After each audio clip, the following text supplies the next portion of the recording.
American Pharoah has lost the lead at the top of the stretch. Frosted on the outside is now in front, but American Pharoah is battling on from the inside. He's showing all this fight with 1 furlong to run, and here on the far outside comes Keen Ice with a late threat. American Pharoah put away Frosted. He has to deal with Keen Ice. Keen Ice has got him. Keen Ice has won the TRAVERS over American Pharoah.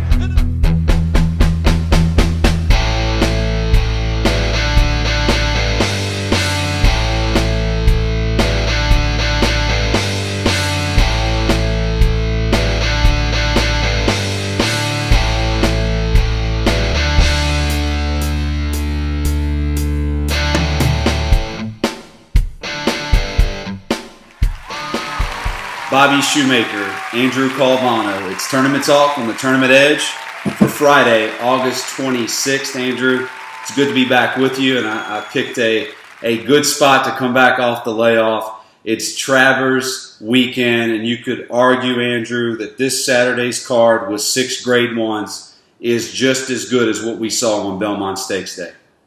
And I agree with you, Bob. And the Naira has just been exceptional, putting out these cards that we see pretty much every weekend. But this one's absolutely loaded. Bob, good to be back with you. Last time out we were with George Artuzar, but always a pleasure to be back with the one and only Bobby Shoemaker. Appreciate it, Andrew. Great to be back with you as well. So we're going to cover race 7 at the Spa this week, race 8, race 9, and then we're going to go to race 11, which is the Travers. So, Andrew, without further ado, it's race 7. It's the Grade 1 Ballerina Stakes. 7 furlongs on the dirt for fillies and mares, 3-year-olds and up. It's a field of 10. In Wavell Avenue, the 8-horse, no surprise, is your 3-1 morning line favorite. To me, Andrew, this horse continues to be the favorite based on reputation for one big win in the Breeders' Cup. I've really never liked this horse. I think this horse has been unimpressive for the most part. I think it benefited last time out from the exact pace setup that she needed. I just don't think she's good enough. I certainly don't think that she should be the favorite in here, but she is a very vulnerable favorite in my opinion. Your thoughts on Wavell Avenue, your thoughts on the horse's odds, and her chances to win this race?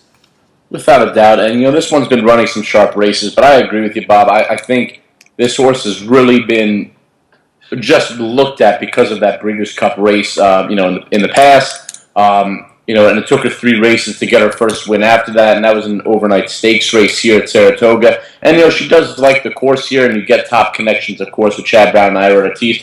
But when I did the morning line odds, I actually had number 9, Karina Mia, as the morning line favorite. And I know they're close 3-1, 7-2, but just surprised at that. I had Karina Mia as the 5-2 favorite, in fact. So, 7-2, I guess, for guys that are a fan of that horse, I guess you're getting a little bit of an overlay, in my opinion. But I think Wavell Avenue can definitely be beat here.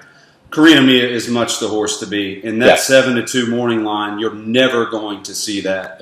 Ultra shocked. I think this horse will eventually go off the favorite simply because she ran against Songbird last time out, and before that she had been nothing short of sensational. And I think at the end of the day you're looking at 2 or 3-1 on that horse. Let's talk a little bit about the pace setup here, Andrew.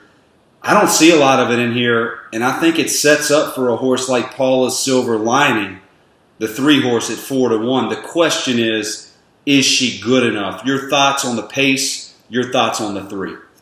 Yeah, and you know what? I was looking to take this horse. I've always been very fond of this horse. I think she's one of the most talented fillies on the New York circuit. She's a Grade 3 winner, but I think this is just a step up in class for her, obviously going to the Grade 1.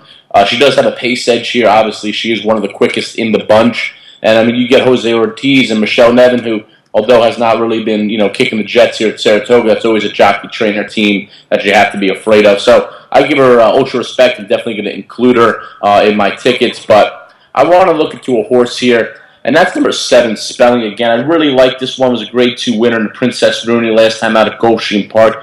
This horse has just faced a lot tougher. The race I want to focus on is going 3 back in the Grade 2 Ruffian. She faced Cavorting, who would obviously go on to win next out, and Carumba, who's always been a very strong filly on this New York circuit as well. And now it's going to 1-turn mile. So I think the stretch out should actually do this one pretty well. Like you said, Bob, go back to 7 furlongs. This is a distance that she obviously excels with. She gets Luis Saez, who has rode her for 3 times so far. They haven't missed the money yet.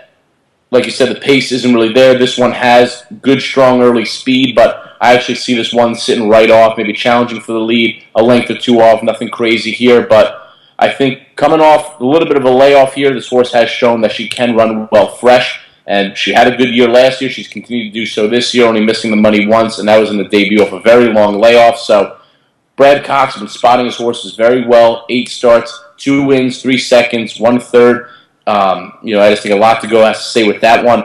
And hopefully, if the pace isn't too crazy, if she sits right off, she can make one big swing lead. Yeah, Cox is certainly hot as of late as well, and Luis is starting to ride better as the meet progresses at Saratoga. As I mentioned, Andrew, I didn't see a lot of pace in here.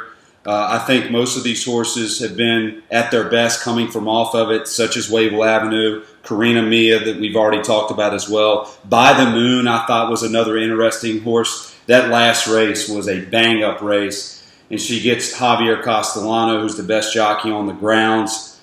And also another horse that's been very successful from off the pace as well is Sheer Drama. And in fact, that's where I ended up going, Andrew, is with Sheer Drama. I just couldn't get past the April 9th effort at this distance at Keeneland with Joe Bravo aboard. This horse sat 2 1/4 lengths off of a pretty hot pace that day and won the race by a neck, beating a horse by the name of Stop Charging Maria, who I have a ton of respect for, and beat Wavell Avenue that day as well, who finished 3rd. I'm not too impressed with the last 2 efforts going a mile and a 16th, but again, I think this is what this horse wants to do, is that 7 furlong distance. Timeform has her several lengths off the lead. If she's as far back as what Timeform has her projected, I don't feel very good about her chances. But if she can set where you're hoping your 7 can set, I think she's in the catbird seat. I think she has run the best race at this distance of any horse in this field. I'm hoping that she can get back to that. She's been off for 77 days. I like the freshening. The August 5th work tells me that she is rounding into form. It's a tepid selection, Andrew. Anything below 5-1, I think I'm going to look elsewhere in a tournament play. But I do think this horse is very good, and I think this horse is at her best at the 7 furlong distance. And I agree with this. There's a lot to like about this horse. And like you said, getting back to the 7 furlong distance, which is a very intriguing type of distance here that we see often on the New York circuit. It's that long sprint, but it's not a sprint, so it's some horses just like it, and some horses don't. I really think this one does like it. Hasn't missed the money. Only missed the money once, when running at this distance. But like you said, that Madison back in the spring off that layoff was an ultra-sharp race. Going back in the past performances, the last 7 furlong was January 2015. Bumped terribly at the start, but then rallied from way, way back to finish second to Dame Dorothy, if you guys remember that name. A very sharp horse. So a lot to like about this one. A thing I will mention is Joe Bravo. He's a Monmouth Park guy. He has 3 wins from 22 mounts here, but it seems that when he comes up to win, he's on the best horse. He's been riding a lot of sharp, these stakes horses. He's not shipping up for Monmouth for a claiming race. He's shipping up for these big stakes races, and he's held his own. Even a horse like AP Indian that we'll see, he gets on these very live horses and don't throw him out just because he's not in the jockey colony. So I like your selection, Bob, and I agree with you. I think this one's going to sit right with my 7 and make that one run coming home. Glad to hear that. I want to give you a price horse, Andrew, and a horse that I do not think should be left off without a look, and that's the 6 horse, Linda at 30-1. I'll tell you right now, this horse, yes, beat 6 3/4 lengths, but chased a very hot pace on August 3rd at Saratoga at 7 furlongs with Paco Lopez aboard. Second time in the U.S., second off of a long layoff. Look at those workouts, Andrew. This horse is ready to run her best effort. She's going to be on the lead, and I've already said on numerous occasions during this segment, I don't think there's going to be much of a pace. Don't let that horse beat you in any type of your exotics. I think Linda's got a chance to run a big one here. And I agree with you. I actually just pulled up my past write-ups from that August 3rd date, and I actually had this one as a big value play. I said, don't sleep on the import who has an abundance of speed on display here and goes out for a trainer that may not look familiar here in the New York circuit, but this one's based in Kentucky, has many successful runners. He took the Arlington handicap last month, and it was working out progressively before that race, and and continue and is continuing to work out progressively. So I like that one as a long shot. I think that last one, it's tough for these horses importing that don't have trainers such as Chad Brown or Todd Pletcher or any of the big names here. This is a low barn that you see elsewhere in the country, but if this one can flash some early speed, like seeing those Chile races, this one is also another horse that you may not want to leave off your tickets at 30-1. I agree. Andrew's on the 7-horse, Spelling again at 12-1. I'm on Sheer Drama for now at 5-1, but anything below that, I may have to reconsider. So let's move on to race 8. Just another grade 1, Andrew. It's the King Bishop Stakes. 7 furlongs on the dirt, 3-year-olds, a field of 13. Dre Fong, the 13 horse, is your 4-1 morning line favorite, shipping in from California for Bob Baffert. Mike Smith aboard. I don't have any problems with this horse being the favorite. Lightly raced, third off the layoff, has absolutely crushed the first 2 starts in America this year, has won its last 3. If you want to say it's the horse to beat, that's fine. I'm going to try to beat her simply based on the fact he is shipping and he's drawing to 13 and he's going to be bet. But again, no problems with this horse being the favorite. And I agree with you. And, I think it's tough to take a horse that is in a field drawn all the way outside, and though it does come for top connections, and this one was a hefty price tag out of Gio Ponte. I mean, there's horses that have just been facing so much tougher for so much longer, and I think that's really where you can find some value in a race like this. Like you said, Bob, you can see why the horse is the favorite. It's working out very sharply as well. But I'm just going to take my chances against this one. And the big pick 4 starts here. And I'm going to have a ticket on air tonight. But I'm not going to include this one. I'm just going to take a shot against that. That draw is just so tough, especially with the abundance of speed that he'll have to show. Not to mention how much else speed is actually in this race, as we'll dive into in a second here. I'd like to give my top selection out. That's number 8, Mind Your Biscuits. Hasn't run a bad race since switching barns and has really turned it on the past 2 races. Like we said, I think this one gets a ton of pace to run at. Joel Rosario has rode this one perfectly in the last 2 races, but now you get Johnny Velasquez for Robert Falcone. I want to mention 2 back was facing state breds against older. Was off the pace, was sitting back. It looks, if you're reading the PPs, the horse comes, halfway through the race and just takes the lead. If you watch that replay, the horse just wanted to go. The horse wanted to go. So Rosario said, okay, I have the best horse. They go on, they win by 9.5 lengths. But that Amsterdam was very impressive. That was my single that day. Edged all the way out, got enough pace to run out and did his thing. I think there's so much pace. I see this one maybe sitting a little farther back than usual. I know Johnny's going to know what to do here and hopefully make one big run, but you can't knock a horse that hasn't missed the money here at Saratoga and has been running exceptional this year since the barn switch. So I'm going to roll here with number 8, Mind Your Biscuits. Took a long look at Mind Your Biscuits. Third graph numbers came back very strong the last 2 races. 2 starts back in that allowance race that you mentioned on July 4th. When he won by 9.25, got a 0 third graph number. Last time out, got a 3. But I kind of thought the horse could have ran even bigger than that. But Rosario realized that he had the race won, and I think he may have been saving him with the mindset of this race on Saturday. A lot of pace in here, Andrew. As we mentioned, I think Dre Fong's going to have a ton of company. I think the 11 horse, the shipper from Woodbine, is going to be on the lead. I think the 9 horse, the other Baffert horse, Jazzy Times, is going to be on the lead as well. Along with the 3 and the 2. I want to go back to the 9 real quick and get your thoughts on this horse. I looked at this horse for a brief moment. Bejarano and Baffert, you can't overlook those connections, and we're going to talk about those connections a little bit later on in the show as well. I just thought that this horse was in way too deep, way too soon, and would be chasing or on a very hot pace. But then you got to think, why would Bob Baffert ship this horse out, and why is one of the best jockeys, and maybe the second best jockey in the country, getting on him? Perplexing horse for me. At the end, I'm not taking him, but I wanted your thoughts on the 9 Jazzy Times.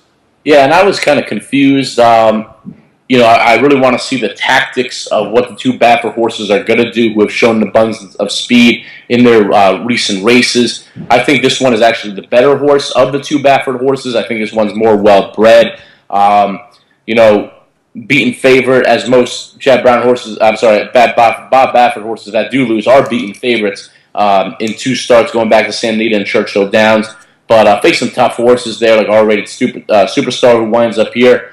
I like the 9 more than I do the 13, but it's just going to be weird seeing what they do from a pace deal. Yeah, I think Bob's hoping that this horse can rate a bit. First time blinkers off. I don't think he wants to compromise his 2 horses. That's a very intriguing horse and something I'm going to have to consider for the pick 4. Fish Trap Road, another horse that's going to be on the lead as well. Andrew, that start 2 starts back, June 11th in the Woody Stevens. I mean, he did everything but win that race. And quite honestly, I think you could argue that he was the best horse in that race, losing to Tom's Ready. But that horse ran a bang-up race at 25-1.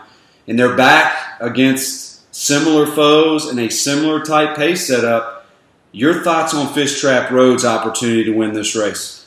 Yeah, I'm definitely going to include this one. I think his Dwyer performance really just showed what he missed out on in the Woody Stevens. I was there at Woody Stevens at Belmont Stakes Day, and I said from that point on, I need this horse coming out of that race. Was in the Fairgrounds race, shipping down, from the Naira circuit. Just kind of a weird race there. Didn't really get out of the gate. Made up for it on the Derby Day undercard in a sharp allowance race there. But I think there's a lot of hidden talent in this horse. And I know the horse has an abundance of speed, but also has shown the ability to rate. So that may come up big in this situation. But working out very, very strongly here. 4 furlongs and 46-3. Repeating 47-1. 2 bullet shows back-to-back as of late. So definitely a horse I'm including. And could win this race. Out of this completely loaded field, Andrew, I think the horse that's most intriguing to me, because you don't know how good he is, and that's the 3-horse Summer Revolution. This horse is 2 for 2, and he has won by 10 1/4 lengths in 2 starts for Rudy Rodriguez, and Javier Castellano gets on board. His second career start, Andrew, he runs a -0 thoroughgraph number. That is ultra impressive. Again, is it too much too soon? We don't know. I don't blame the connections here for trying this race. As visually impressive and as numerically impressive as this horse has been. Javier Castellano is not getting on him for fun. I just don't know what he's going to do from a pace standpoint, and I don't know if this is too much too soon, but I'm not going to let this horse beat me either. Sky's the limit for this horse long term. Your thoughts on Summer Revolution's opportunity to win this race? Yeah, I agree with you. I think this one definitely has an abundance of talent.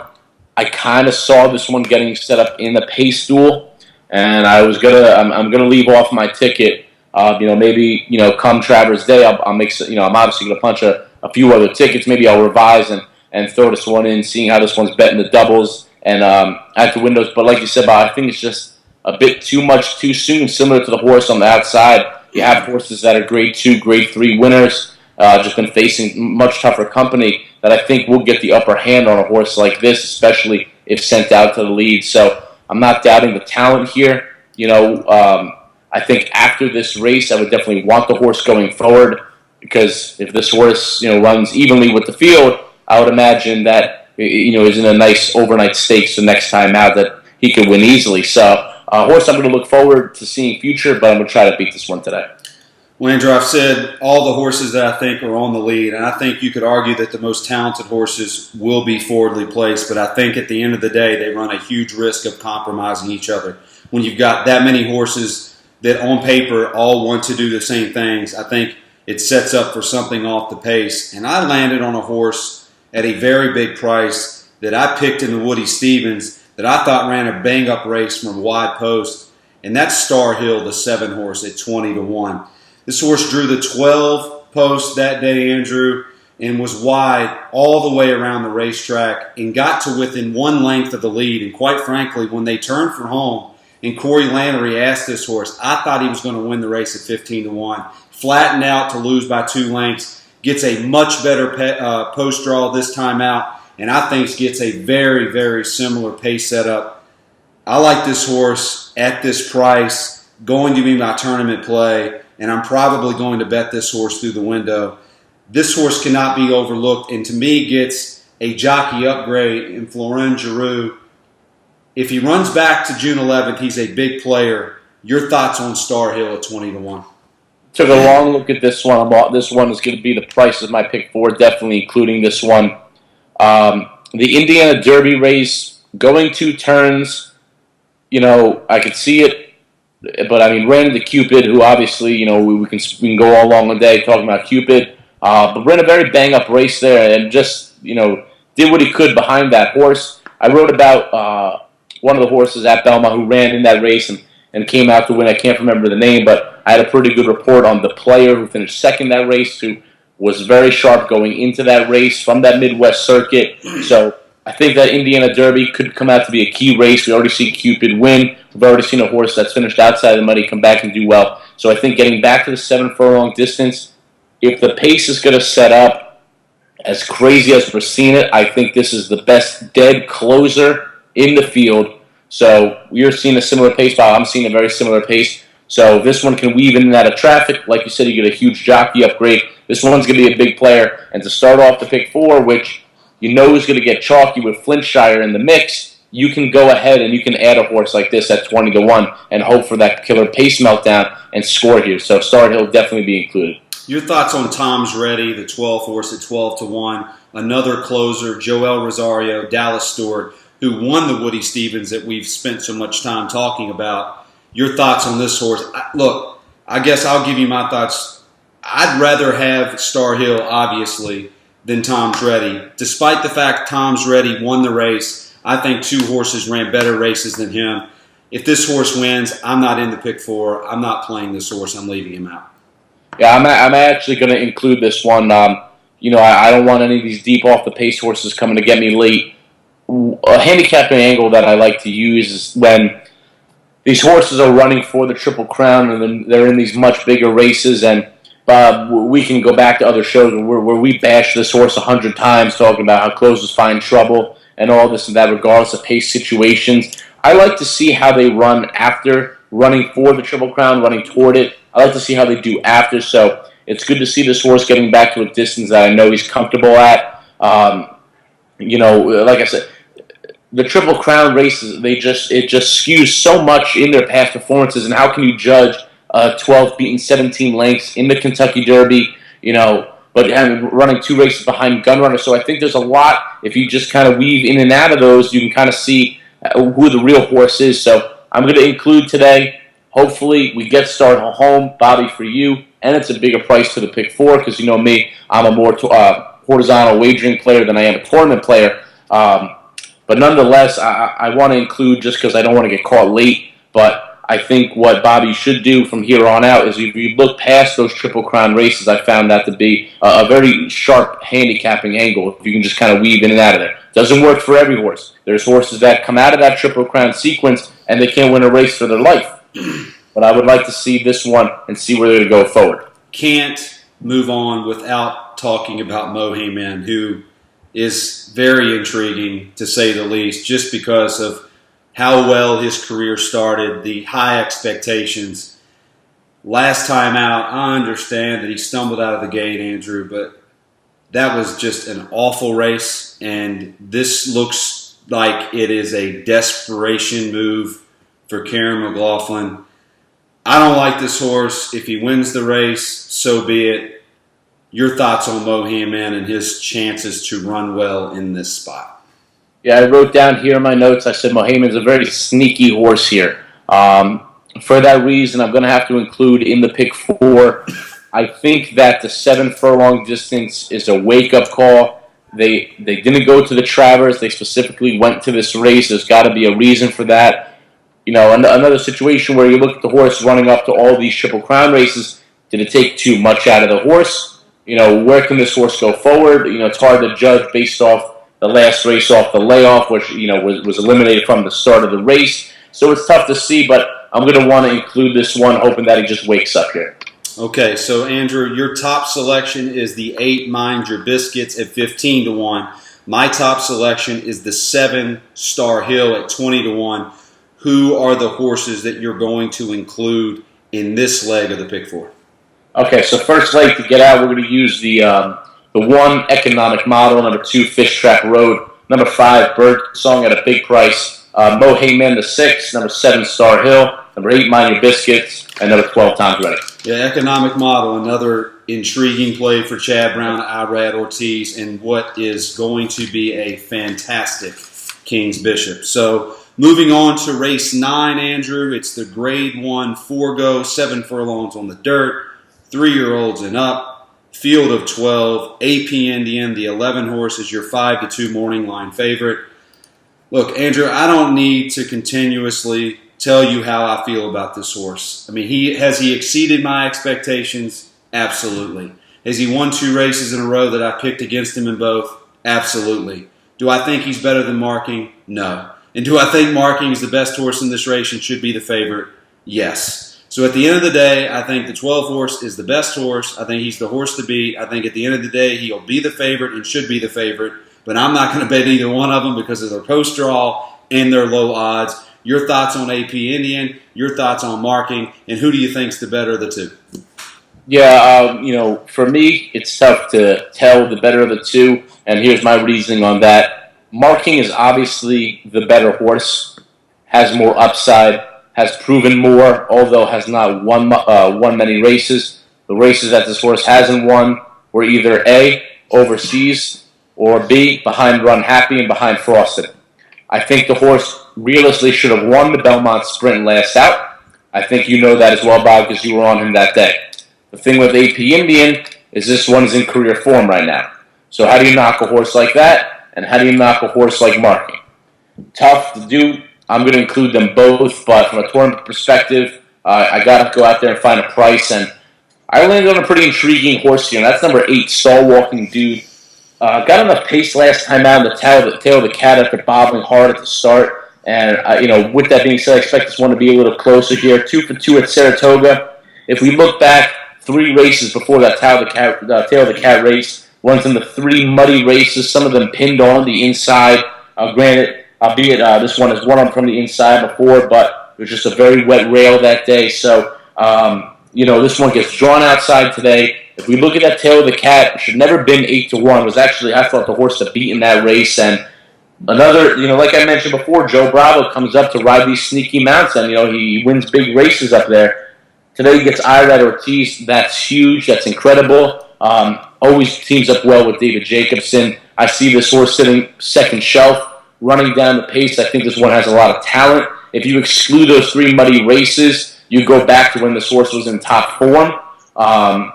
So I'm going to throw those out, hoping that the tail of the cat is just a sign of this one's definitely moving forward at age 6. And like I said, this one is another field where you find, not so much here where you find 2 vulnerable favorites, but you find 2 favorites where they're pinned in tough positions and you have a lot of value toward the inside. I'm actually going to go pretty deep in this race as well for the pick 4 because we have Flintshire, the single, coming up next, but I'm all in on number 8, Star Walking Dude. Would like to ask you about a few horses here, starting with Catalina Red, a horse that I went to the well with on several occasions and have been let down on several occasions. I don't know what to make about this horse, Andrew. I continuously like this horse. When I read races that this horse is in, I think that he's got every reason to win the race, and at the end of the day, I leave disappointed. I'm finally giving up, which means he'll probably run really well today and win. But your thoughts on Catalina Red, Navarro, Luis Saez, bullet work on August 21st? Yeah, and this one, goes second off the layoff. 3 buyers in a row, above 100. Stumbled badly at the start. I think I was on this horse. I think you were on Delta Bluesman in that race, but I was on Catalina Red.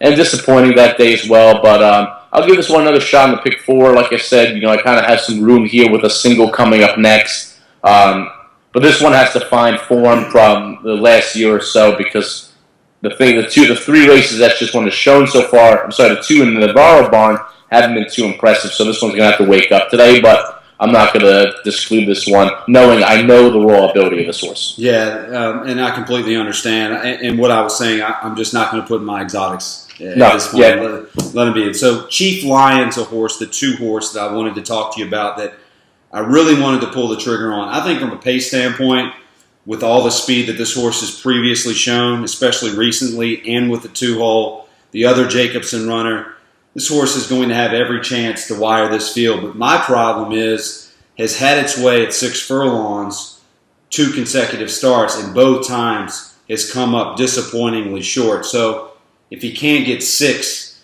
what makes you think he's going to get 7? But I'll tell you what, Chief Lion is going to be on the lead, winging it. Your thoughts on the 2? Yeah, and this one's sneaky. I thought he could be compromised by some others here. I'm not going to include this one, but I will agree that this year he has shown some very sharp races. This is a horse that we've seen when Jacobson went out to the California circuit, brought a couple horses to bring him back east. And this one actually hasn't run too bad. I mean, he's running for some solid checks here, so hopefully this one bounced back off that race last time out and gets back to the front end. Could be a player.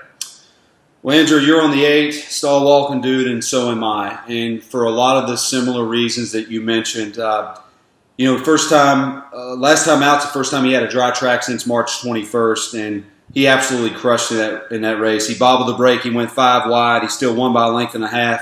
How much could he have won by if he didn't bobble? And the big deciding factor for me, other than David Jacobson and Irad Ortiz, who Irad's probably the best closing jockey that we have. He really has a good clock in his head.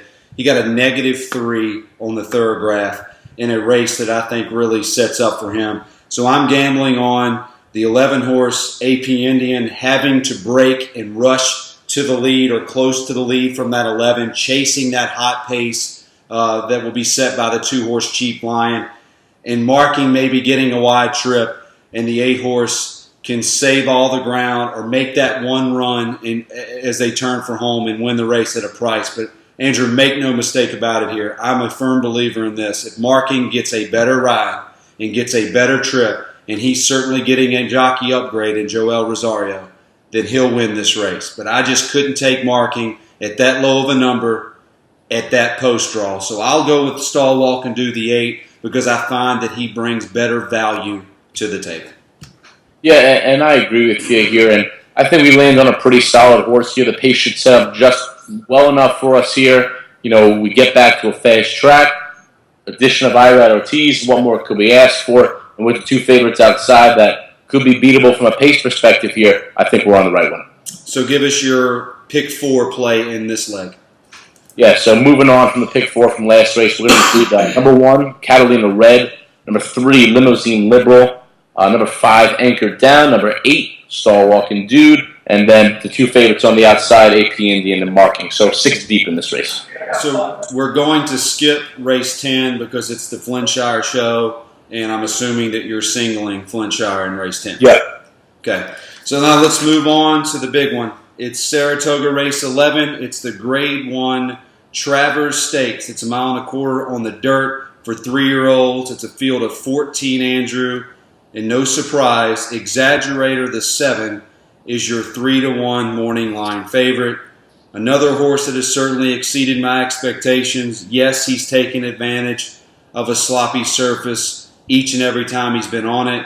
He has run decent on dry surfaces. He's certainly going to get that on Saturday, and he's going to have to beat me at that short price, Andrew. I just don't think he's the same horse on a dry surface as he is on the slop, and there's a lot of good horses in this race. And I agree with you, Bob, and I really think I woke this one up when I took this one on the San Anita Derby, in that mud fest. And I don't think I bet this one since that. And, I think, granted, the Belmont was 1.5 miles. I think it just goes to show what this horse can't really do on a fast track. And you saw in the Belmont was closer up toward the lead, and obviously it was a 1.5 mile race. Sure, you got to be in that position. I don't really know if he'll get the pace, number 1, maybe, but I think this horse is so beatable on a dry track that you got to play against here, and there's so many good horses in this field of 14 here. And I'm going to land on an old friend, Bob, and I'm sure you know exactly who I'm taking. And that's number 4, Governor Malibu. I got to give this one another shot. And everybody knows how high I was on Belmont Day and had to check very hard on the inside when Gettysburg, the rabbit in that race for Creator, was starting to fade back. And, maybe if he doesn't have to check, maybe he wins the race. Maybe he doesn't. There were 2 strong horses on the outside of him. Last out in the Jim Dandy, it looked like he had the rail wide open to himself, and it was a live rail that day. But Rosario decided to swing him outside and try to get allowed them that day. I like the effort in that race, how Governor Malibu put Destin away. They were running neck and neck, and the horse just seemed to know when to get its nose down at the right time. So I think there's a lot of energy in this horse. If you kind of cross out that Belmont race, you can see this horse really hasn't run one bad race, hasn't been out of the money. Granted, some of those are made in special weights and overnight stakes, but I think there's a lot of hidden talent in this horse, and I think this race, the Travers Stakes, is finally going to wake this one up. Second off a layoff for Christophe Clement now. Not the hottest of trainers right now, not the hottest we've seen like he is at Belmont, but this is one of the top horses in his barn. You have two reasonable excuses in the last two races, and I mean this one. How could you resist at 12-1 odds when you know you have a very vulnerable favorite at 3-1? So I'm all in one more time on number 4, Governor Malibu. I was all in on Governor Malibu on July 30th, and I just didn't understand that whole race and how it was ridden. I mean, they let Laubon just walk on the lead, and maybe it was just lack of respect, Andrew, considering he was still a maiden. But I thought he ran very well late in that race, and if he would have gotten any type of pace setup like it looked like he may get on paper, then he probably would have run. I think he ran a good race in that race. I think he was better than Destin, who was very disappointing that day in my opinion.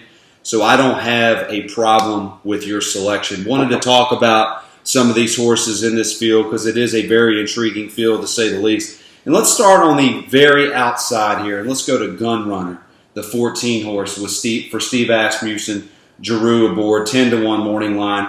Ran in the Haskell, was disappointing, was pulled early, then weakened. Do you think that had more to do with the track conditions or this horse showing his true colors? And I think it had a little bit to do with the track conditions, and I'll give this one a pass here moving forward. I think you have a horse here with a lot of upside and could definitely be a factor. The 13, Laubon, who, I get off of him in the time I do. He wins the Jim Dandy at 27-1. I don't like this horse at all at this point, Andrew. I think it was the perfect storm for him on July 30th. He will not get that type of disrespect any longer, and he's not better than a lot of the horses in this field, and he certainly is not better than what's going to join him up front this time out, which is American Freedom. I'm tossing this horse. If he wins, kudos to him, but I don't like his chances. Yeah, and like you said, Bob, we were on this one of the Gotham. Rans is very valiant second behind Shaggoff that day, who the horses really turned out to be not so much, but could have won that race. I was on this one of the Bluegrass Stakes. Again, just missed out. We get off him in the Jim Dandy, and he walks the course with Jose Ortiz up front. I respect this horse, not so much in this field. I think this horse can find other spots to win with later down the road. The same connections as Moreno, who also went on to do well down the road. So I think down the road, this is a horse that will truly develop and hopefully will race as a 4-year-old. But I think this one is absolutely against it from a pace perspective today, and I have to leave off my tickets for that scenario. The 12-horse Creator, your Belmont Stakes winner. A lot of people think he's going to get the pace set up that he needs in this race, and they give him a shot to win. He had no pace to run into July 30th, and he was not a factor. But I've never really been a fan of this horse, Andrew, despite the win in the Belmont Stakes, which I give him all the credit for. He's another horse that needs everything to go right for him, and I'm just really not sure how good he is. I don't like the 12. Yeah, and I agree. And this is the control factor to what I was saying earlier about the horses that come out of these Triple Crown races. The horse takes so much time, leading up to even get, into the Grade 2 Rebel, Arkansas Derby. And I mean, he just needs so much speed. I think there is speed in this race. Do I think there's enough speed for a Creator at this distance? I don't think so. Comes back in the Jim Dandy, has nothing to run at, and you really see the true horse. If that horse doesn't win the Belmont, he's not in this spot. If that horse finishes a third or whatever in there, he's not in that spot. So I think, he just got the best of trips in the Belmont Stakes, and I think the morning line resembles that. So we move on here, yes, I respect the connection to Steve Asmussen and Windstar Farm, but this is the control to that theory. The horse runs back, doesn't do too well because he realizes what he absolutely needs, and this is when you can start playing against those horses, but I'm not a big fan of Creator today. The second choice, Andrew, and really to my surprise, and not because he's done anything wrong, but just because how lightly he raced. And that's the 10-horse Connect at a very short number at 4-1. Again, no disrespect to the horse. I just think there's other horses in here that warranted to be second choice over Connect. A lot of people like him for Red Hot Chad Brown, Johnny Velasquez aboard. I don't know what to make of this horse. I'm certainly not going to take this horse at all at 4-1 in any type of tournament I play. But your thoughts on Connect and his chances to win the Travers? This is a confusing horse for me. I'm afraid he'll get bet more because it's Chad Brown, but same thing as we were talking about anyway. This horse is lightly raced. We don't know the true talent of this horse. I expect this horse to be on the front end. He could compromise himself. He obviously doesn't have the experience enough to know when he is being compromised. So another shot against me today. And last one really had its own on the front end there. So I'm going to have to play against this one today, and hopefully we find a big price, because I think this is what this race is truly screaming. A horse that I've really liked for a long time, Andrew, is the 9-horse Gift Box, another Chad Brown runner with Junior Alvarado aboard. I thought he'd win last time out against Connect. Went off at 1-1, didn't win the race. Maybe he's just not better than Connect, but I don't think he should be 12-1. Your thoughts on the 9-horse Gift Box? Yeah, I actually had this horse at 8-1, if that means anything. Obviously, a little bit of lower odds. This one was my choice in the Remsen against Mohaymen. I think there's a lot of upside. I'd rather take this horse over Connect, to be honest. I think if the jockeys were switched around, or if you get Castellano back, this horse is maybe 6-1 or something like that. You have to bear on Junior Alvarado here, who I have tons of respect with, but just these younger guys have not been having the meets they've hoped for coming out of Belmont. But I think this horse has tons of upside. Off the pace threat, a stalker type, but I'm just going to have to play against today. The 8-horse, Destin. He was my top selection in the Jim Dandy. Went too deep in that race with Governor Malibu, and just, to my surprise, did not run well at all. Again, Andrew, I don't know what to think about this horse either. I know he's going to be forwardly placed. He's going to have every opportunity to win the race. He gets Javier Castellano. It's my man, Todd Pletcher. But that last race, Andrew, was such a turnoff for me. I just don't know if I can trust this horse or not. I'm really intrigued to hear your thoughts on the 8, Destin. Yeah, and I think we're kind of on opposite paths here, Bob. I really want to give this one a second chance out of that Jim Dandy. The reason being is that, I don't think if Laubin's not in that race, or if you have any other pace setter, it's a head bob for the last furlong between him and Governor Malibu. And that's the way I'm going to play my pick 4. I'm going to include Governor Malibu and Destin.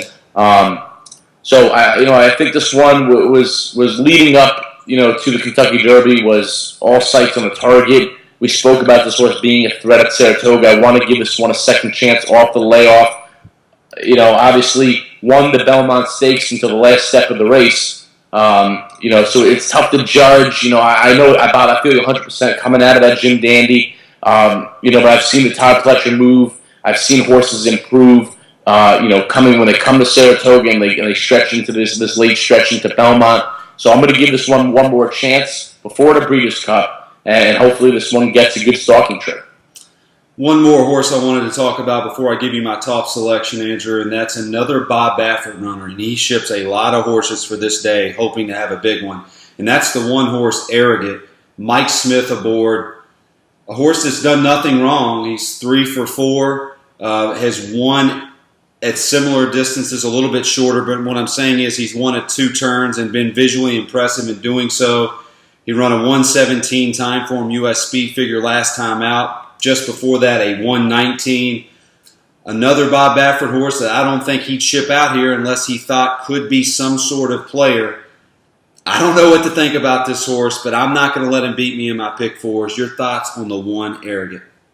Yeah, I think this one is dangerous. I think of the 2 Bob Baffert horses, obviously which one is the better horse, but this one is obviously jumping right into the Grade 1 company. I think this one has a lot of upside.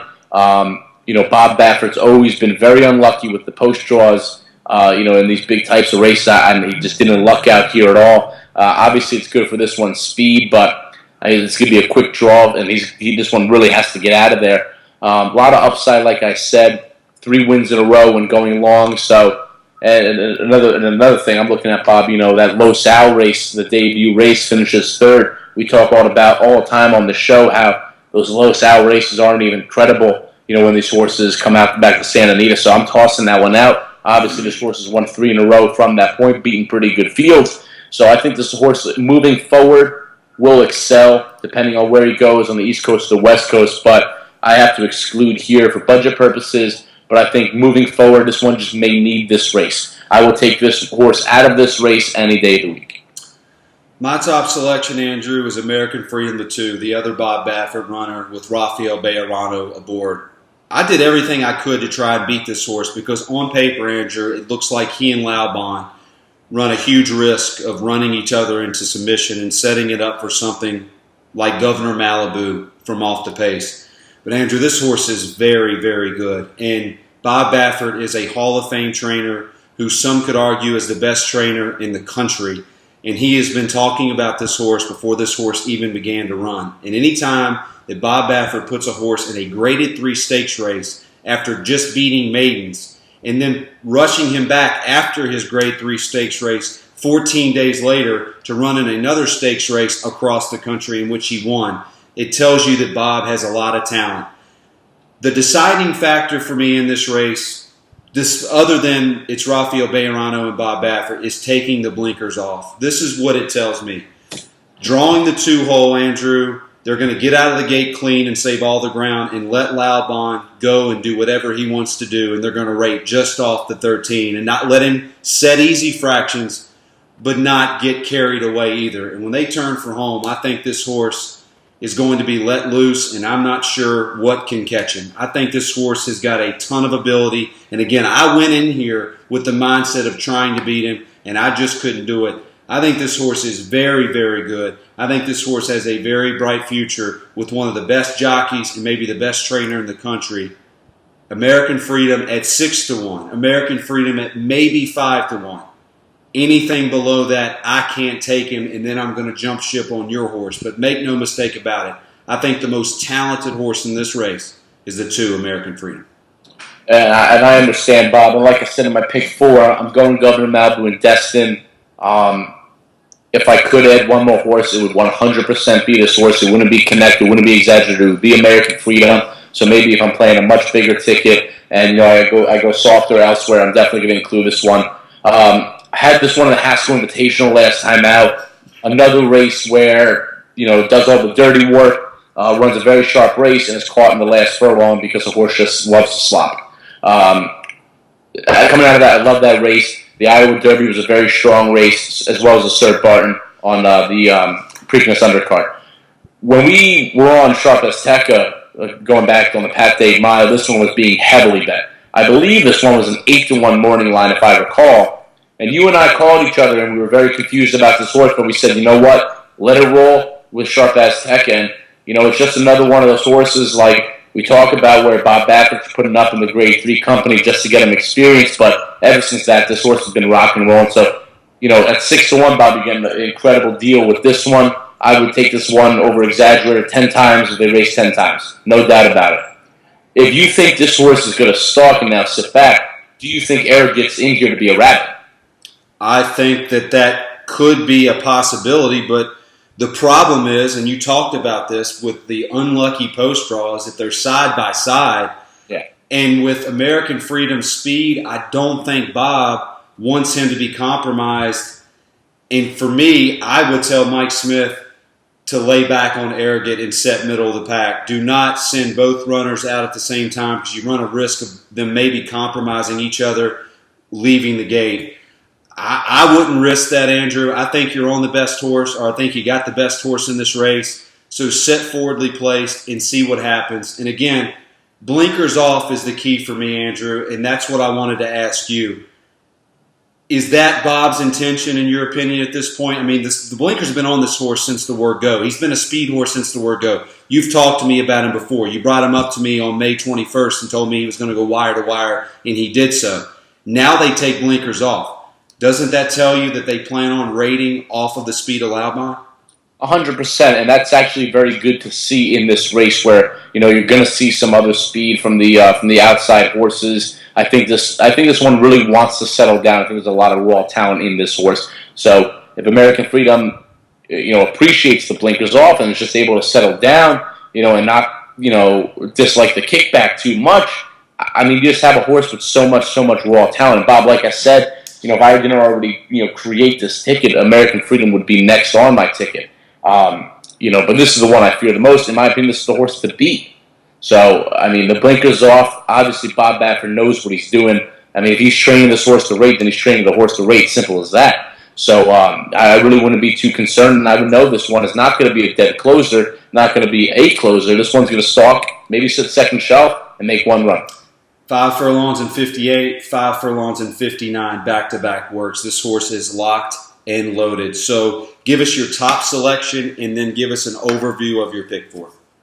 Yeah, so this is Travers here. We're going to go number 4. Governor Malba would give us another shot at some big odds, and we're going to include Destin on the pick 4 to close it out. So the total ticket looks 1, 2, 5, 6, 7, 8, 12 by 1, 3, 5, 8, 11, 12 by 6, the big single in Flintshire. So you have some room to spread around. Everybody's going to single that horse, and then we'll close it with Governor Malba and Destin, and that's a $42 ticket for 50 cents. My top selection is American Freedom, and I'll even take the horse at 5-1. Below that, I'm probably going to reconsider depending on where I'm at in my tournament, and then I'll land on Governor Malibu.